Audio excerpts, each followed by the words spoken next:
আজকে আমি রান্না করব টমেটো দিয়ে মাছ। এজন্য প্রথমে একটি কড়াই বসিয়ে দিয়েছি, তারপরে দিয়ে দিয়েছি পরিমাণ মতো তেল।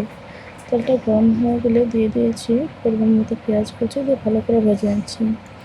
ভালো করে ভাজা হয়ে গেলে দিয়ে দেবো মরিচ গুঁড়া, হলুদ গুঁড়া এবং লবণ, দিয়ে আবারও ভালো করে একটু নেড়েচেড়ে ভেজে নেব। এরপরে একটুখানি পানি দিয়ে দিব। পানি দিয়ে একটু নেড়েচেড়ে আবার ঢাকনা দিয়ে ঢেকে দিব। যখন পানিটা শুকিয়ে যাবে তখন ঢাকনাটা উঠিয়ে নিব। এরপরে আবারও মশলাটা ভালো করে একটু ভেজে নিতে হবে। মশলাটা ভাজা হয়ে গেলে দিয়ে দেব আগের থেকে সুন্দর করে কুচি করে কেটে রাখা টমেটোগুলো। এখন আমি টমেটোগুলো আরেকটু ভেজে নেব, ভেজে ঢাকনা দিয়ে ঢেকে দেবো। এখানে আমি কোনো পানি অ্যাড করি নাই, কারণ টমেটো থেকে যে পানিটা ওঠে সেটা দিয়ে টমেটোগুলো সিদ্ধ হয়ে যাবে। এরপর আমি 5 মিনিট পর ঢাকনাটা উঠিয়ে নিয়েছি। দেখুন টমেটোগুলো কিন্তু খুব সুন্দর করে সিদ্ধ হয়ে গিয়েছে। এখন একটু নেড়েচেড়ে ভেজে আমি মাছগুলো দিয়ে দিব।